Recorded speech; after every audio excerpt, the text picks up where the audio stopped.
नमस्कार साथियों, मैं राजकुमार पालीवाल थारो बहुत बहुत स्वागत करूं आपके खुद का यूट्यूब चैनल पालीवाल सर पर।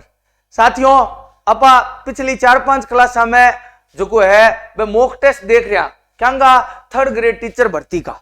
और आज जो सीईटी को एग्जाम हुई अभी भी 2-4% अटक गया अपना, तो अकन्फर्म है कि आने वाली 3rd ग्रेड भर्ती परीक्षा में निश्चित तौर पर प्रश्न आसी, क्योंकि जो अधीनस्थ चयन बोर्ड की पेपर है वह पेपर को जो पैटर्न है वही टाइप को ये देख लो। सारा मैं पेपर देखा है वहां में लगभग एक ही टाइप का प्रश्न आवे, तो अभी टाइप का ही प्रश्न है, क्योंकि सारा पूर्व परीक्षा में पूछा प्रश्न है।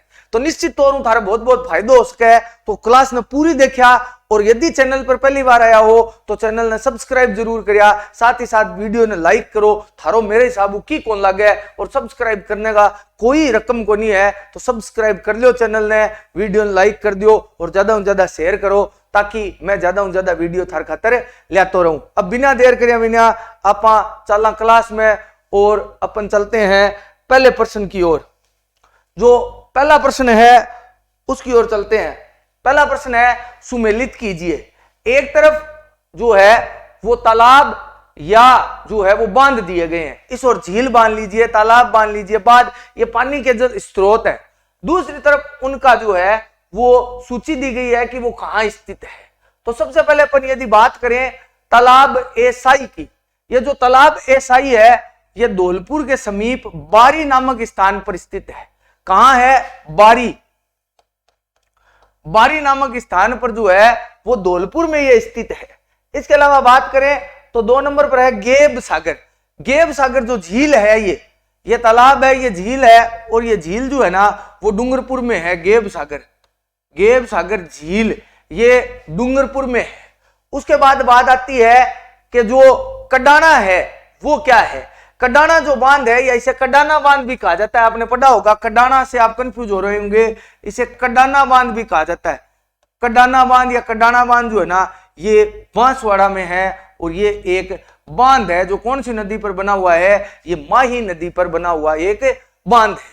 भी का बात करा पा हेमवास, तो एक ही बचरी है और ओ के हो गयो पाली में। तो ओ जो पहला प्रश्न है इको उत्तर हो गयो 1 के नीचे डी, तो 1 के नीचे डी 2 में है, बी और डी में। फिर है 2 के नीचे सी, सॉरी 2 के नीचे डी, तो 2 के नीचे डी इमें ही है खाली।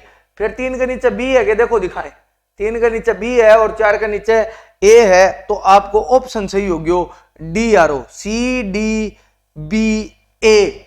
जगह सुमेलित करना है 2% कन्फर्म आसी, 100% 2% आसी परीक्षा में 101% आना है 2%। ध्यान रखा, तो इको ओ मैं थाने हल करके बता दियो, ओ आइडो प्रश्न है। चला आगे बात करा दूसरा प्रश्न की। राजस्थान में प्रमुख पशु मेला और उनसे संबंधित स्थलों में से कौन सा युग्म सुमेलित नहीं है। मतलब राजस्थान में जगह पशु मेला लग गए, बांग आगे बांगो स्थान को नाम लिखेड़ो है, अमु थानो बताणु है कि कौन सो सुमेलित कोनी। पहलो है गोगा मेड़ी पशु मेला।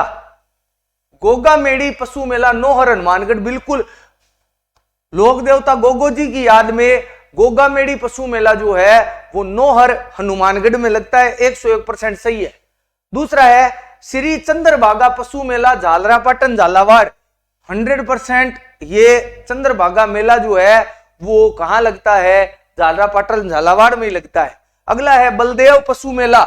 मलदेव पशु मेला मेड़ता सिटी नागौर में लगता है। ये जो है वो बलदेव सिंह मिर्दा की याद में नागौर में ये मेला लगता है। उसके बाद रामदेव पशु मेला पोखरण जैसलमेर, बिल्कुल गलत जवाब है। रामदेव पशु मेला जो है वो मानासर गांव में लगता है, मानासर गांव। और ये मानासर कहां है? ये नागौर में है साथियों, मानासर गांव में लगता है, और मानासर गांव नागौर में है।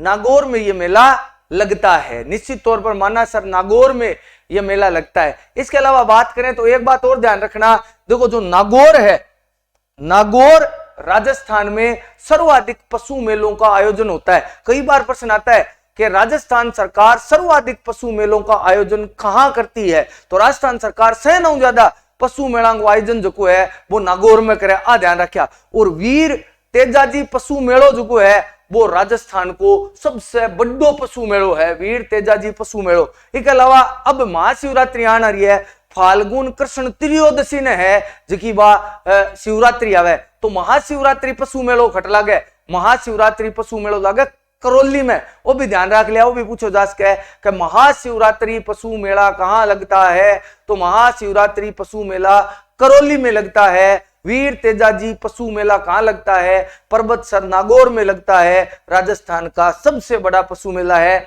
बाकी है हर सामने 4-5 देड़ा है ही, तो राजस्थान का इतना ही प्रसिद्ध पशु मेला है। इसके अलावा मल्लीनाथ पशु मेलो में थाने बहुत बार बता दियो, तिलवाड़ा बाड़मेर में लागे। चलो तीसरे प्रश्न की ओर। तीसरा प्रश्न है राव जेठ सिरो छंद के रचयिता कौन है। राव जेठ सिरो छंद का रचयिता कौन है? बिट्टू सुजाजी है, चंद्रवर्दई है, सूर्यमल मिश्रण है, जयानक है।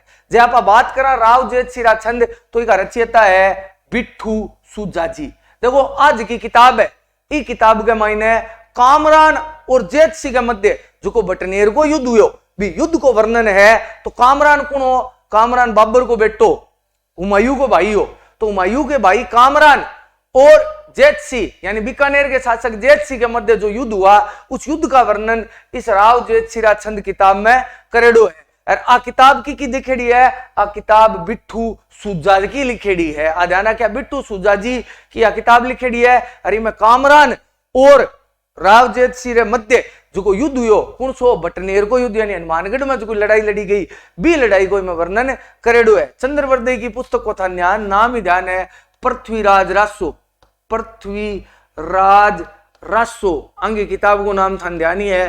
काली जो लेर दो किताब हुई भी मैं आप बताई हुई हो, सूर्यमल मिश्रण की 2 किताबें बहुत फेमस है, एक तो वंश भास्कर और दूसरी वीर सतसई। वंश भास्कर और वीर सतसई किताब लिखेड़ी है सूर्यमल मिश्रण की। जयानक की कौन सी किताब लिखेड़ी है? जयानक की किताब कौन सी लिखेड़ी है? तो जयानक की लिखेड़ी है पृथ्वीराज विजय। पृथ्वीराज विजय जकी किताब है वह लिखेड़ी है जयानक की। और आ हल होइडी पीडीएफ जय थान चाहिए तो टेलीग्राम चैनल ज्वाइन हो जाओ, डिस्क्रिप्शन में लिंक देडू है गो, सागे सागे चैनल के जो अबाउट में भी लिंक देडू है, तो भी लिंक को भी चैनल में ज्वाइन हो जाओ, बड़ थाने एज की है पीडीएफ मिल जी सी। चलो आगे चला। चौथा प्रश्न है जिला आपदा प्रबंधन प्राधिकरण का अध्यक्ष कौन होता है? यानी जिला आपदा प्रबंधन प्राधिकरण का अध्यक्ष कौन होता है? नगर निगम आयुक्त होता है, सीईओ यानी मुख्य कार्यकारी अधिकारी होता है जो कि जिला परिषद से संबंधित होता है, जिला कलेक्टर होता है या पुलिस अधीक्षक होता है। यदि आप बात करा तो आपदा प्रबंधन अधिनियम 2005 की धारा 25 आपदा प्रबंधन अधिनियम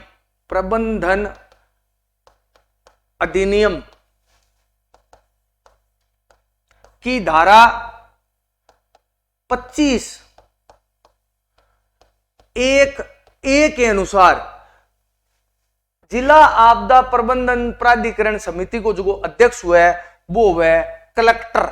जिला मजिस्ट्रेट डीएम मजिस्ट्रेट जो होता है वो इस आपदा प्रबंधन प्राधिकरण का अध्यक्ष होता है। यदि आप बात करा कि राज्य आपदा प्राधिकरण समिति को अध्यक्ष कौन हुआ है तो राज्य आपदा प्राधिकरण समिति को अध्यक्ष हुआ है मुख्यमंत्री। ध्यान रखा राज्यपाल को नहीं हुआ है, राज्य आपदा प्राधिकरण समिति को अध्यक्ष जो है वो मुख्यमंत्री हुए। मैं मान दी हूं राज्य आपदा प्रबंधन प्राधिकरण का अध्यक्ष सीएम होता है। ध्यान रखा राज्य आपदा प्राधिकरण प्रबंधन समिति को अध्यक्ष तो सीएम हुआ है और जिले में भी को अध्यक्ष जो है वो जिला कलेक्टर हुआ है। कौन सी धारा के अनुसार? धारा 25(1)(a) के अनुसार जो है वो जिला कलेक्टर को अध्यक्ष हुआ है। चलो 5वें प्रश्न की ओर। निम्न में से कौन सा कथन गलत है? असत्य कथन पूछू है तो बता दें, देखो कौन सा है छांट लिया। महाअधिवक्ता का वेतन राज्यपाल द्वारा निर्धारित किया जाता है। बिल्कुल सच्ची बात है। महाअधिवक्ता का वेतन जो होता है वो राज्यपाल द्वारा, उसका जो पारिश्रमिक जो भी होता है वो पारिश्रमिक जो है वो राज्यपाल द्वारा निर्धारित किया जाता है। अब कौन हुए महाधिवक्ता? महाधिवक्ता जो है वो राज्य को लीगल एडवाइजर हुए, वो कानूनी मामला में सलाह देवे, तो भी को जो वेतन बतावे वह सारा राज्यपाल द्वारा तय करेड़ा हुआ। तो पहलो ये तो सही है। दूसरो देखा, महाधिवक्ता राज्य सरकार को विधिक मामलों में सलाह देता है। मैं थाना बात बताई दी कि महाधिवक्ता है जो लीगल एडवाइजर हुआ, कानूनी मामला में माने सलाह देवे राज्य सरकार ने, जो भी कानूनी पथड़ा हुआ है भी बचाने को काम जो है वो राज्य सरकार में कौन करे? वो करे महाधिवक्ता। आगे महाधिवक्ता राज्यपाल के प्रसाद पर्यंत पद धारण करता है, यानी महाधिवक्ता कब तक आपका पद पर रहे जब तक राज्यपाल चाहे। इको कार्यकाल राज्यपाल निर्धारित करे, राज्यपाल कभी भी इन पदों हटा सके, यानी राज्यपाल के प्रसाद पर्यंत यह रहता है। अगला, राज्य के महाधिवक्ता की नियुक्ति उच्च न्यायालय के मुख्य न्यायाधीश द्वारा की जाती है। बिल्कुल ही गलत बात है। महाधिवक्ता की नियुक्ति अनुच्छेद 165 के अनुसार राज्यपाल करता है। महाधिवक्ता की नियुक्ति अनुच्छेद 165 के अनुसार राज्यपाल करे, जबकि इम लिखेडो है कि उच्च न्यायालय को मुख्य न्यायाधीश करे, वही लिखेडो है उच्च न्यायालय का मुख्य न्यायाधीश करता है। महाधिवक्ता की नियुक्ति उच्च न्यायालय का मुख्य न्यायाधीश नहीं करता, भले ही भी को काम कानूनी हो लेकिन भी की नियुक्ति जगह वह संवैधानिक है और बाकी नियुक्ति कौन करे? भी की नियुक्ति करे राज्यपाल। क्लियर है? चला आगे छठे प्रश्न का नहीं चला। छठो प्रश्न है, बमरसिया कौन से क्षेत्र का लोक नृत्य है? देखो बमरसिया कौन से क्षेत्र को लोक नृत्य है?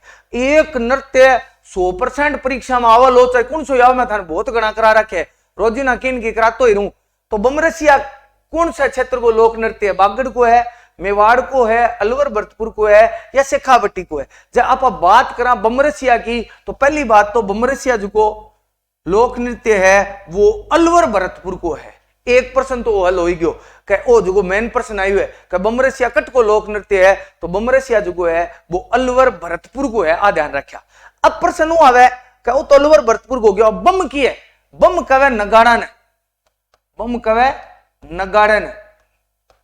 नगाड़ा एक अवनद वाद्य यंत्र है, अवनद वाद्य यंत्र है, और नगाड़ो जो है वो डंका बाजे, और वो जो है वो गिंदड़ में भी यूज हुआ। शेखावटी को जिया हुआ नहीं गिंदड़, प्रश्न आइडो गिंदड़ कहाँ का लोक नृत्य है? गिंदड़ शेखावटी में हुआ और इनमें नगाड़ो ही हुआ, भी नगाड़ा नहीं बम कहे। और रसिया केवे? रसिया हुआ गीत, रसिया है लोकगीत।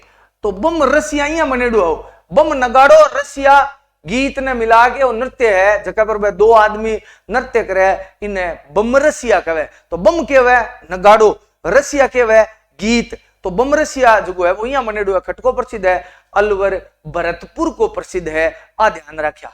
चलो आगे चला सातवां प्रश्न का नहीं, वो गिंदड़ ध्यान रखा। गिंदड़ शेखावटी को ढप, एक ढप या चंग जगह है भी अब होलिया में बाजे, तो होलिया में तार पेपर है तो प्रश्न आस्क है। सातवां प्रश्न में चला, कंप्यूटर को प्रश्न है, MS पावर पॉइंट में स्लाइड शो को शुरू से चलाने के लिए प्रयुक्त की जाने वाली कुंजी कौन सी है? काल मैं थाने बतायो क्या जो कंप्यूटर में MS वर्ड, MS एक्सेल और MS पावर पॉइंट का मैं एक्सटेंशन बताया गया ले रहे के उसके, जी हाँ DOCX मैं थाने कहो वर्ड को उसके, PPTX जो है मैं थाने कहो के इको उसके पावर पॉइंट को, और ELX मैं थाने ELEX बतायो थाने के एक्सेल को उसके। आज प्रश्न हुआ है कि पावर पॉइंट में स्लाइड शो देखने खातिर कौन सी की दबावा? शिफ्ट के सागे 5 दबावा या F7 दबावा या F11 दबावा या F5 दबावा? देखो प्रीव्यू देखने के लिए, स्लाइड शो देखने के लिए बहुत सारी की स्लाइडा भेड़ी कर लिया। कई बार थे मोबाइल में एक फोटो को एक वो बनाओ, आर्ट बना लो, बहुत सारी की फोटो भेड़ी कर दी और बाद में मन दबाओ जब एक एक करके थान दिखे। तो कंप्यूटर में वो पावर पॉइंट में काम हुआ, अलग अलग स्लाइडा बना ली और मैं स्लाइडा ने एक सागे स्लाइड शो देखने खातर F5 दबाई जाए। कौन सो दबाई जाए? F5।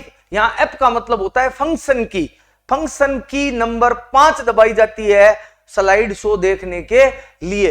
ध्यान रखा बहुत सारी शॉर्टकट की हो है, मैं थान काल परसों भी बताई, तो भी मैंने F5 भी एक ऐड कर लिया कि स्लाइड शो देखने खातर कौन सी की दबावा पावर पॉइंट में?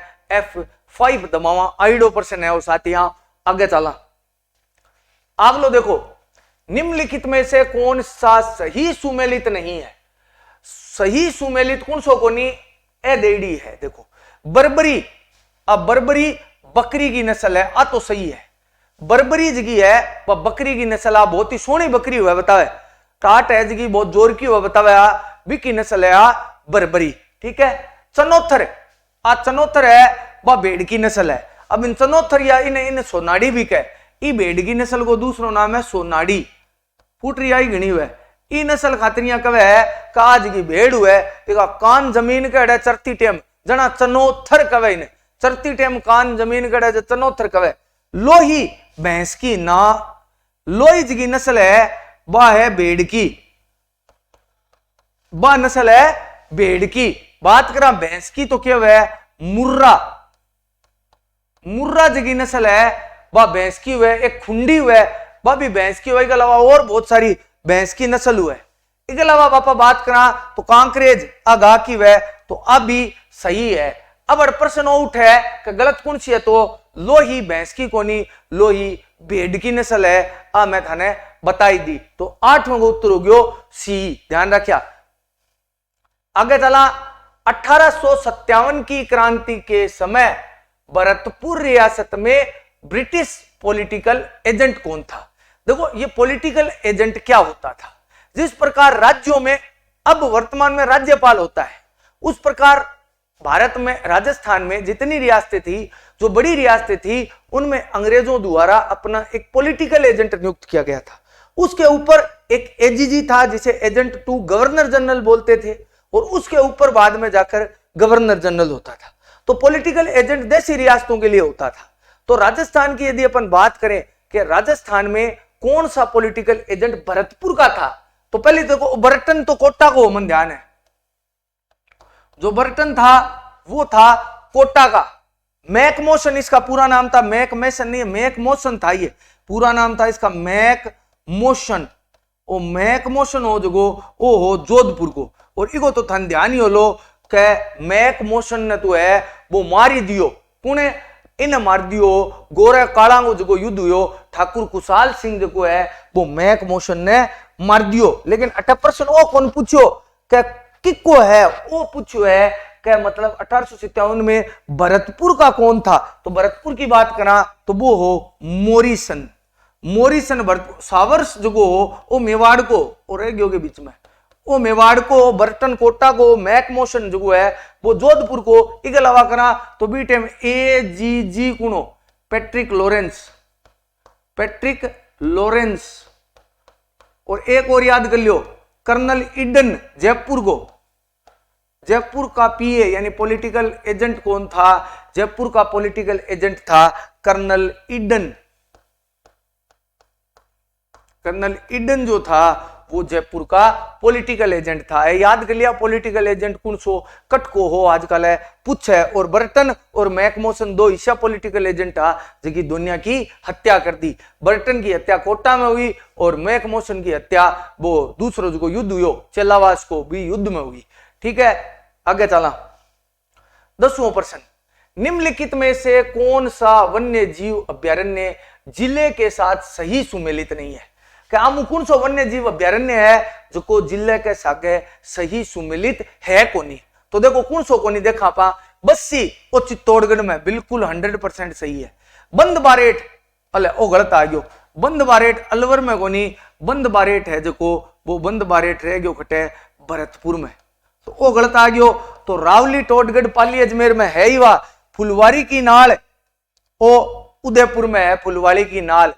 मानसी वाकल नदी निकलती है, एक बार प्रश्न है मुंह कहीं मुंह कौन सी नदी निकले? नदी कौन सी नदी है? मैं मानसी वाकल नदी आइडो प्रश्न है जब बता दू था कि ना मालसी वाकल नदी कौन से अभ्यारण्य से होकर गुजरती है? तो वह निकला कौन सा मुंह? फुलवारी के नाल मुंह। अब एक बार कोई एक मन विद्यार्थी पूछो कि सर वन्य जीव अभ्यारण्य के बारे में थोड़ा सा बताया, तो मैं थोड़ा सा बता दू था कि राजस्थान में वर्तमान में वन्य जीव अभ्यारण्य, राष्ट्रीय पार्क और वह जगह टाइगर रिजर्व है बाकी संख्या कितनी है? पहले देखा आपा कि नेशनल पार्क यानी राष्ट्रीय उद्यान, और राष्ट्रीय उद्यान मान लिया, राष्ट्रीय उद्यान की संख्या है वर्तमान में 3।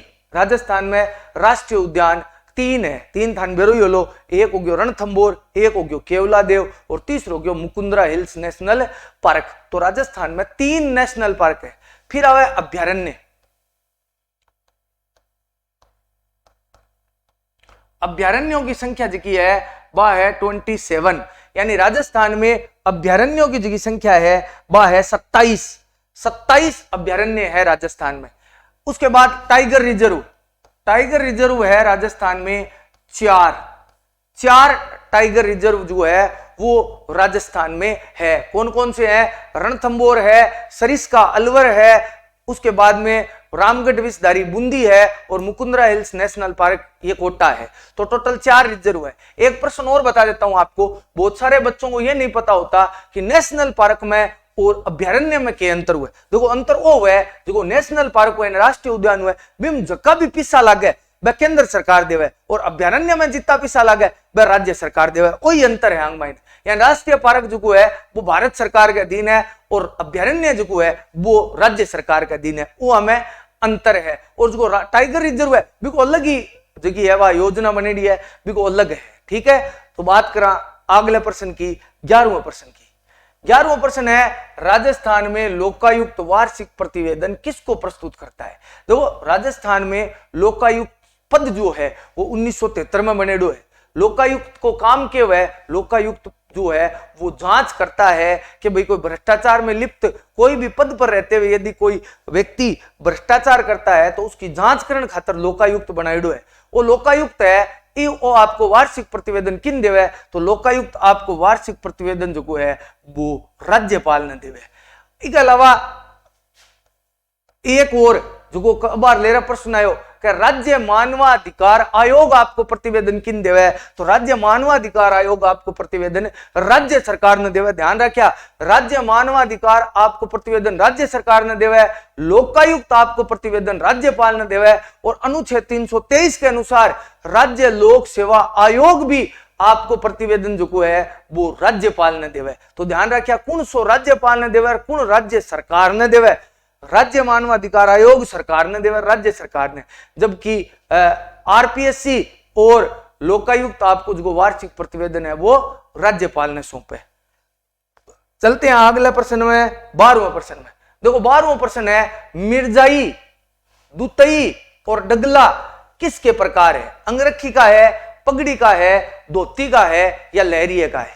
अगर आप बात करा 12वें प्रश्न की मिर्जाई, दुतई, अंकी, तो एज का प्रकार है ए अंगरखी का है।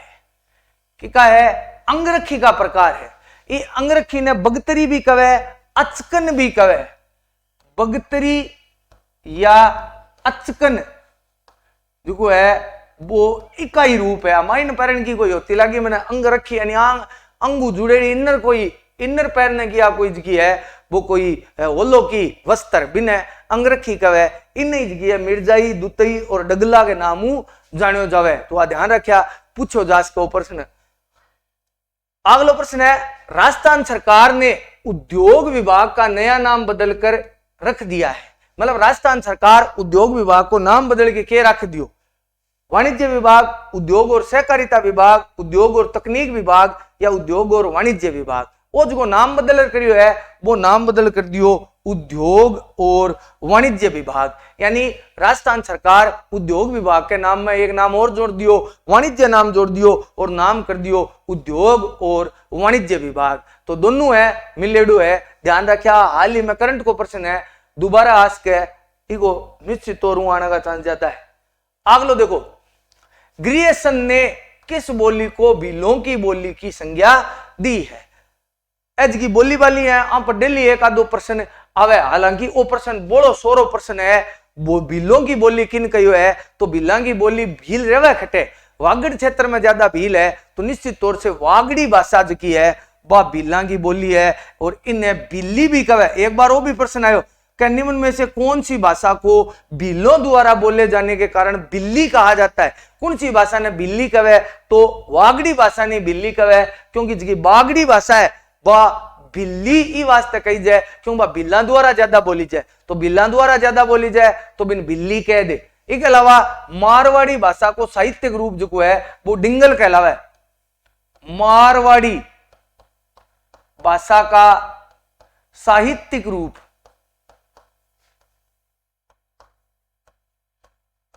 मारवाड़ी भाषा को साहित्यिक रूप जो है वो क्या कहलावा है, डिंगल कहलावा है। डिंगल, डिंगल हुआ मारवाड़ी भाषा को, ठीक है। तो ए कौन सा क्षेत्र में बोली जाए, कौन सा नहीं बोली जाए, याद कर लिया, परीक्षा में आवे है।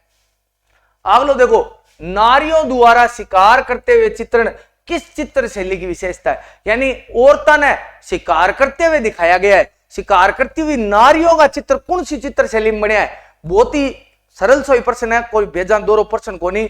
राजस्थान की चित्र शैलिया में शिकार करती हुई नारियां का एक ही जगह चित्र बनेड़ा है, वह है कोटा चित्र शैली है। गेम ऑप्शन और यो सी, कोटा चित्र शैली में जगी है, वह नारियां का चित्र बनेड़ा है शिकार करती का, कोटा चित्र शैली में। अगर उनियारा की बात करा तो उनियारा चित्र शैली टोंक में, इसके अलावा जोधपुरारी मारवाड़ होगी और मेवाड़ चित्र शैली अंग बारे में तो मैं थाने खूब सारो बता ही चुकी हूं। इसके अलावा एक बात ध्यान रखिया, पशु पक्षियों से संबंधित चित्र कौन सी चित्र शैली में बने हैं, तो बूंदी चित्र शैली में बने हैं। चित्रशाला कटे तो बूंदी में है, तो निश्चित तौर ध्यान रखना प्रश्न है। इसके अलावा एक प्रश्न वो भी आ जाएगा कई बार, पोर्ट्रेट यानी आदमकद चित्र कौन सी चित्र शैली में बनया, आदमकद चित्र जगह है वे जयपुर चित्र शैली में बनया, जरूर ध्यान रखिया निश्चित तौर। चला अगले प्रश्न का 16वां, निम्न में से कौन सा आभूषण गले में नहीं पहना जाता। अमु कौन सो इसो आभूषण है जो गले में कौन पहली जाए, तो देखो तिमणिया वो तो गले में पहरी जाए, यही तो बड़ो यहाँ बटकड़ो सो है वो गले में पहरी जाए। बिके अलावा कांठला वो तो कंठू संबंधित है, कांठला वही गले में पहरी जाए। मादलियो तो आप गले में गालेडो ही रखा, वो मादलिया है। वो आंवला जो है नहीं, आंवला, आंवला जो है वो गले में कौन पहरी जाए। अब आंवला थे देखता वाला खाना को नहीं, कोई लुगाया को एक आभूषण है जो पगा में पहरी जाए, वो पैर में पहरी जाने को आभूषण है।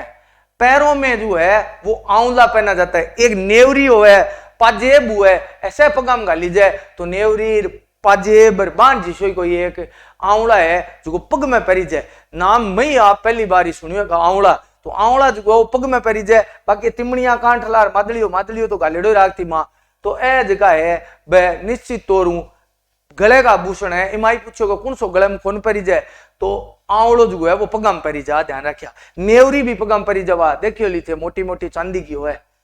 चलो आगे, राजस्थान में किस पेड़ को जंगल की आग कहते हैं। बहुत ही सरल सो प्रश्न है, सरल प्रश्न है कि कौन सा पेड़ ने जंगल की आग कहे। एकदम 1600 प्रश्न है, लेकिन 16 प्रश्न को ध्यान रखिया कि 16 प्रश्न लालची प्रश्न हुआ है। लालच में कदी पसणो नहीं चाहिए, लालच आदमी ने मरा गिरे। मैं छोटा टाबर थका जो 26 जनवरी आई, अब 26 जनवरी आई जना एक आधी बार सुबह जल्दी जानो पड़तो, 20 दिन जो यही उठी तो आत को नहीं जो मैं देखियो बलंदे कौन जाऊं आज, और मैं 26 जनवरी ने गयो को नहीं 20 दिन। अब अगले दिन 27 तारीख ने स्कूल बा शुक्रवार की गेटा गुरुवार की 26 जनवरी, अगले दिन स्कूल जाना पड़ो, स्कूल भेज दिया क्योंकि 10 बजे की स्कूल ही उड़ गया। 20 दिन तो सुबह जल्दी बुलाइडो क्यों जाई जाओ, अगले दिन उड़ गया। अब अगले दिन थाने बेरो 26 जनवरी कौन हाजिरी लिया कि गुरुजी ने भी ध्यान को नहीं होगा कौन को नहीं आयो और कौन आयो, तो बच गया हुआ। लेकिन गुरुजी भी तेज बहुत था, गुरुजी एक चाल खेली।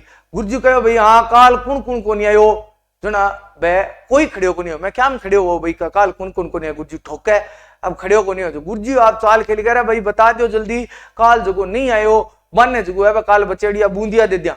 मैं देखो अल्लाह बूंदिया जाता रहा, खड़े हो जाओ, तो बूंदिया थेल की लेने खड़े हो तो जय गुरुजी ठोक्यो है। तो लालच में ना पच जाया, कोई भी लालच थान देने को प्रयास करे तो वही पर्सन लालच आ रहा है। थोड़ा ध्यान कर लिया, आराम देखो क्या जंगल की आग किन कवे, जंगल की आग खेजड़ी कवे, पलाश ने कवे, महुआ ने कवे, धोकड़ा ने कवे। जंगल की आग जी है बा कवे पलाश ने। ये पलाश को दूसरो नाम है ढाक, वो ध्यान रखिया ढाक। और इन जो है वो लेटिन नाम है को ब्यूटिया मोनोस्पर्मा। तो आ पलाश हुए नहीं जो वो जंगल में उगेड़ो हुए अरे लाल फूल और बंग में पीला पीला पीला चिकान सा हुए और भैया लगे जाने जंगलों में कोई आग लाग रही है, दिन में तावड़ो पड़े जो देखे जने जना इन्हें जंगल की आग कवे। ये अलावा खेजड़ी और राजस्थान को राज्य वृक्ष है ही, सम्मी भी इन कवे, संस्कृत भाषा में सम्मी कवे। दशहरे का अवसर पर की पूजा हुए और राजस्थान को राज्य वृक्ष वो है ही वा। और इसके अलावा जो यूएई दुबई है बिको भी राज्य वृक्ष खेजड़ी है, ध्यान रखिया। महुआ वो आदिवासियों को वृक्ष है, यूं शराब बनाने के लिए महुए का वृक्ष का प्रयोग किया जाता है। और दोकड़ा प्रकार का वन तो राजस्थान में पाया ही जावे। चलो 18% का चलो। राजस्थान स्थापना दिवस मनाया जाता है, बहुत ही सरल प्रश्न आ गयो। 30 मार्च 1949 को राजस्थान की स्थापना हुई थी, इस कारण राजस्थान दिवस मनावे 30 मार्च 1949 के दिन हुई है जो 30 मार्च ने राजस्थान दिवस मनाई जाए। तो राजस्थान दिवस कब मनाई जाए? 30 मार्च ने। 18 मार्च 1948 ने मत्स्य संघ की स्थापना हुई। काल ही बताओ था मत्स्य संघ की स्थापना 18 मार्च 1948 को हुई थी। प्रथम चरण है ये राजस्थान के एकीकरण का। और 1 नवंबर 1956 ने राजस्थान को एकीकरण पूरा हो। तो राजस्थान को एकीकरण कब चालू हुआ है? 18 मार्च 1948 ने। पूरा कब हुआ है? 1 नवंबर 1956 ने राजस्थान को एकीकरण पूरा हुआ। तो 18% को उत्तर हो गया ओ। चलो अगलो। राजस्थान राज्य महिला आयोग के संबंध में कौन सा कथन सत्य है? यानी कौन सो कथन सत्य है अपन ओ छांटनो है। पहलो है आयोग के अध्यक्ष व सदस्यों की नियुक्ति राज्यपाल करता है, वो पहलो ही गलत है। आयोग के अध्यक्ष और सदस्यों की नियुक्ति जो है वो सरकार द्वारा की जाती है, यानी सरकार करती है। तो पहला प्रश्न तो गलत हो गया, राज्यपाल कौन करे? आयोग का गठन 15 मई 1999 को हुआ, एकदम जम्मा साची बात है। आयोग को गठन 1999 में मई में हुआ बिल्कुल। अगलो ये गैर संवैधानिक और परामर्शकारी निकाय है, 101% सत्य है। इको संविधान में खटी कोई वर्णन को नहीं। गैर संवैधानिक और परामर्श है, वह परामर्श देवे सरकार ने। इसका कार्य महिला उत्पीड़न से संबंधित शिकायतें सुनना और उनकी जांच करना है। बिल्कुल सही है। महिला पर कोई अत्याचार हुआ है तो भी की है जांच करने को काम करे और भी की है जांच करके भी रिपोर्ट सौंपे। तो अयोग्य। तो 2, 3, 4 से ये 1 नंबर गलत है खाली। तो 2, 3, 4 देखा कौन समय? बी ऑप्शन में 2, 3, 4 है। वो जरूर ध्यान रखा कहीं की राज्य सरकार का द्वारा अंकित जगह है वह नियुक्ति हो आ ध्यान रख लिया। वर्तमान में की जगह अध्यक्ष है रियाना रियाज चिश्ती। मैं थान काल ही बताई को 1% काल भी लियो और एक आज आ गयो, लगता ही 2 आ गया। आगे चलो। अकबर ने राणा प्रताप के पास किसे संधि प्रस्तावक बनाकर नहीं भेजा? देखो अकबर जो है वो शासक बने कद 1556 में। अकबर का राज्याभिषेक हुआ यानी 1556 में अकबर शासक बना, ठीक है। उसके समय राणा उदय सिंह मेवाड़ का शासक था। अब राणा उदय सिंह की जो है वो मृत्यु हो जाती है और मृत्यु के बाद जो है वो शासक बनता है राणा प्रताप। अब राणा प्रताप का गोगुंदा में जो है वो राज तिलक हो जाता है। राणा प्रताप राजा बन जाता है, शासक बन जाता है। उसके बाद अकबर उसे अपनी अधीनता में लेने के लिए उसके पास 4 संधि प्रस्तावक भेजता है। जकानी याद करना को एक तरीको बहुत ही नॉर्मल तरीको चल है, वो है जमा बाटो। जमा बाटो जैसे जलाल खां, जैसे जलाल खां, मां से मान सिंह, कुंवर मान सिंह, बा से भगवंत दास और टो से टोडरमल। 4 जना भेजो।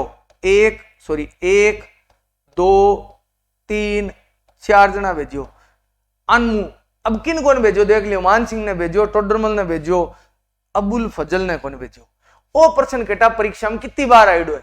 हर बार अलग अलग कर दे। एक बार प्रश्न आयो कि सैनो पहली किन भेजो, तो सैनो पहली जलाल खान भेजो। एक वो आयो कि सबसे लास्ट में किन भेजो, टोडरमल ने भेजो। एक वो आयो कि अनक्रम लगाओ कि कद कद किन किन भेजो, तो वो भी मैं थाने बता दियो। तो बहुत ही बढ़िया प्रश्न है वो। एक प्रश्न 4-5 प्रश्न आइडा है तो निश्चित तौर बहुत ही महत्वपूर्ण प्रश्न है वो। चलो आगे 21वां प्रश्न। इस्माइल कार्यक्रम कब शुरू किया गया? देखो जो इस्माइल कार्यक्रम है इकी आप बात करा तो इस्माइल कार्यक्रम है के पहले तो आ देखो।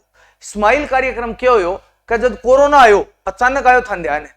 कोरोना आने के कारण अचानक लॉकडाउन लगाना पड़ो और लॉकडाउन लगाने के कारण स्कूलों की पढ़ाई होगी ठप, एकदम स्कूल बंद होगी। सबको लॉकडाउन में घरों में बंद कर दिया। टावर पढ़नो लिखनो भूल गया, घर में 7 दिन मोबाइल चलाऊं पढ़ता हाथ को नहीं। मोबाइल बहुत ज्यादा बिके थे लॉकडाउन में। अब टावर तक पहुंचने खातर करे के तो सरकार ने 2020 में इस कार्यक्रम को लॉन्च किया। इसका नाम रखा स्माइल। इस कार्यक्रम का काम था कि अब बच्चे स्कूल नहीं आ सकते, स्कूल ने बच्चा ताई ले जावा, तो भी के लिए क्या करियो कि स्माइल कार्यक्रम लॉन्च करियो और बच्चा ने ऑनलाइन स्कूल में व्हाट्सएप ग्रुप बनया, भी ग्रुप के माध्यम उबाने होमवर्क भेजो गयो। स्माइल कार्यक्रम को तहत एक पूरा जो है वो लिंक आता रोजिना, वो लिंक टाबरन भेज देता, टाबर ऑनलाइन वीडियो देखता और भी को होमवर्क करके वापस व्हाट्सएप पर भेजता, मास्टर बान जांच के पाछा बान भेजतो। ई टाइप की योजना ही स्माइल, इका 3 फेज आया, स्माइल 1, स्माइल 2, स्माइल 3, ताकि बच्चे जो है वह है जगह पढ़ाई दूर ना आवे। ई खातर आ प्रोग्राम स्कीम है जी चालू करी, इन नाम दियो स्माइल। तो स्माइल का अब तक 3 फेज आ चुके हैं, 1, 2 और 3। वर्तमान में तो इको लगभग प्रासंगिकता खत्म होगी, क्योंकि टाबर और मास्टर रूबरू मिलन लग गया, तो इकी वर्तमान में तो कोई मतलब ही को नहीं। लेकिन पूछ सके कद शुरू करियो, तो 2020 में करियो। आप भी पूछ के क्या में शुरू करियो, तो कोरोना काल में टाबरा तक पहुंचने खातर व्हाट्सएप ग्रुप बनू के और टाबर पढ़ सके भी खातर वह परियोजना योजना शुरू करी। चलो आगे चला 22वां प्रश्न में। 22वां प्रश्न है, आरटीई 2009 अधिनियम की किस धारा में विद्यालय प्रबंधन समिति का उल्लेख है?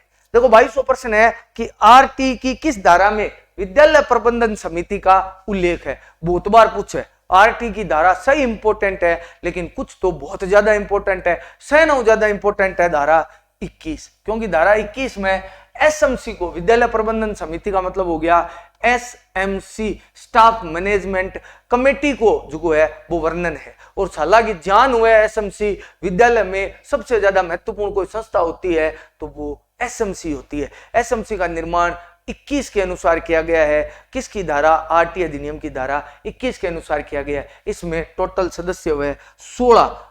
की मीटिंग में थाने बहुत बार बता दी कई की मीटिंग एसएमसी की, वह मीटिंग आयोजित कर हुआ है। ये मीटिंग प्रत्येक अमावस्या ने आयोजित हुआ है। इनमें टोटल 16 सदस्य हुए। इको अध्यक्ष कोई अभिभावक हुआ है, इको सचिव जो है वो विद्यालय को प्रधानाचार्य या प्रधानाध्यापक हुआ है, वो इको अध्यक्ष हुआ है। बाकी बहुत कुछ एक बारे में आप पढ़ चुके हैं। चलो 23वां प्रश्न में, अलाउद्दीन की निम्नलिखित विषयों नहीं है, विजयों है, विजयों को कालाक्रम अनुसार व्यवस्थित कीजिए। यानी कौन सी विजय कद कद ही बन काल का अनुसार लगाओ, तो आप लिख लिया पहले कौन सी। रणथंबोर 1301, 1311, चित्तौड़ 1303, सिवाना 1308 के लगभग। तो अंगो क्रम के रह गयो, देखो सैनो पहली तो आगी रणथंबोर, तो रणथंबोर तो 1 नंबर पर ही रही। 2 नंबर पर फिर आपने आगी रणथंबोर के बाद 2 नंबर आगी चित्तौड़गढ़, तो 3 आ गयो। फिर आ गयो सिवाना 4 और फिर आ गयो जालोर 2, तो 1 3 4 2, 1 3 4 2 और यो 1 3 4 2, इको उत्तर हो सी 1 3 4 2। ध्यान रखा। सैनोपल्ली रणथंबोर के शासक कौन थे? हमीर देव सिंह चौहान को राया।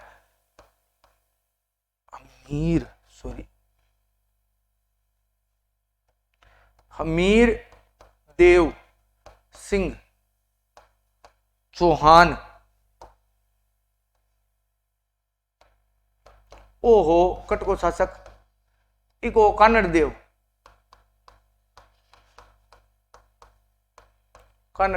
अगर आप चित्तौड़गढ़ की बात करा, चित्तौड़गढ़ को रतन सिंह, चित्तौड़गढ़ को रतन सिंह। सिवाना में भी तो कानड़ देव को शासक हो, लेकिन कानड़ देव को जो है वो भतीजो सातल देव या शीतल देव जो है वो भी को काम करो।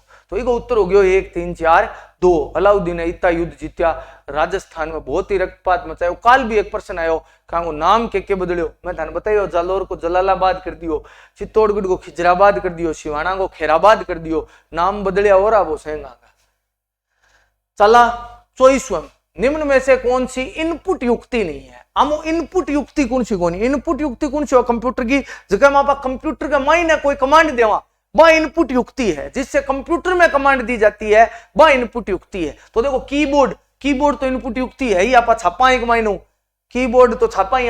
लाइट पेन, वो लाइट पेन लगभग इशो ही हुआ है, ये डम्मी पेन जिसो ही हुआ है, ब्यू कहेगा आप लिखा जी कंप्यूटर का मायना जा। अब वो मैं लिखूँ द्वारा तो कंप्यूटर में आ रही है, तो वो भी एक इनपुट युक्ति है। मॉनिटर वो आउटपुट युक्ति है, माउस भी इनपुट युक्ति है। मॉनिटर क्यों? मॉनिटर तो बाहर चित्र प्रदर्शित करता है, मॉनिटर से कुछ थोड़ी डाला जा सकता है। मॉनिटर तो आउटपुट युक्ति है। हाँ, यदि मॉनिटर की स्क्रीन टच स्क्रीन है तो वो इनपुट युक्ति हो सकती है। आजकल तो हो सके, लेकिन वो मॉनिटर पुराना हुआ है। मॉनिटर जो है वो लगभग जो है वो आउटपुट युक्ति होते हैं, मैंने को बाहर दिखाते हैं। जैसे प्रिंटर आप चित्र काट इसका बाहर स्कैनर से अंदर डाल सकते हैं, तो प्रिंटर तो जी है आउटपुट युक्ति है, वो क्या बोला इन्हें, स्कैनर है जो वो इनपुट युक्ति है। आ ध्यान रखें, आमू है 3 तो इनपुट है, मॉनिटर आउटपुट है। चलो आगे आ जाओ। राजस्थान के धरातलीय स्वरूपों के संबंध में निम्नलिखित में से कौन सा कथन गलत है? अरावली विश्व की प्राचीनतम वलित श्रेणी है, इन तो कोई बताने की जरूरत ही को नहीं। पूरा विश्व में सबसे प्राचीन वलित जी कोई श्रेणी है तो बाज की है, अरावली पर्वतमाला है। अरावली पर्वत श्रृंखला जी है वह गुजरात उलेर दिल्ली में रायसीना हिल्स तक है। लगभग राजस्थान में को विस्तार 550 किलोमीटर के लगभग और राजस्थान में है। पश्चिमी बालू का मैदान 33 महासागर के अवशेष है, बिल्कुल है। देखो थान ध्यान है कि एक काल में जो धरती है वह 2 भागा में बंटेड़ी, एक तो जो पेंथालासा और एक पेंजिया हो, ठीक है। पेंथालासा पानी और पेंजिया एक स्थल खंड हो। भी पेंजिया का 3 भाग, ऊपर 2 भाग अंगारा लैंड हो, बीचलो भाग 33 महासागर हो, और निचलो जो भाग हो वो है वो गोंडवाना लैंड हो। अब भारत में अंगारा लैंड तो है ही को नहीं, भारत में कहा तो 33 महासागर है, कहा गोंडवाना लैंड है। तो आपने जो बालू का स्तूप हुआ है वो 33 महासागर को जो है वो रूप है। दक्षिणी पूर्वी पठार गोंडवाना लैंड के भाग है, आ सही है। उत्तरी पूर्वी मैदान सिंधु नदी द्वारा निर्मित है। सिंधु नदी तो राजस्थान में आवई को नहीं, आपने राजस्थान को और सिंधु नदी को तो कोई लेनो देनो ही को नहीं। हाँ कभी सरस्वती नदी कवे जरूर बहती, लेकिन सिंधु नदी को तो आपने कोई लेन देनी को नहीं। आपने तो चंबल नदी है, और चंबल जी की है बा यमुना की सहायक नदी है, यमुना जी की है बा गंगा की सहायक नदी है। तो ये प्रकार आज की क्लास में 25 प्रश्न थान किया लग गया क्लास में जो है वो बढ़िया लग गया, कोजा लग गया, जिया भी लग गया, कमेंट जरूर करिया। साथ ही अगर चैनल पर पहली बार आया हो तो सब्सक्राइब जरूर कर लिया, और वीडियो ज्यादा से ज्यादा शेयर करो ताकि ज्यादा से ज्यादा प्रश्न मैं भी लाने खातर मोटिवेट हो सकूं। तो आज की क्लास में इतो ही। आज की क्लास के लिए बहुत बहुत धन्यवाद। जय हिंद, जय भारत।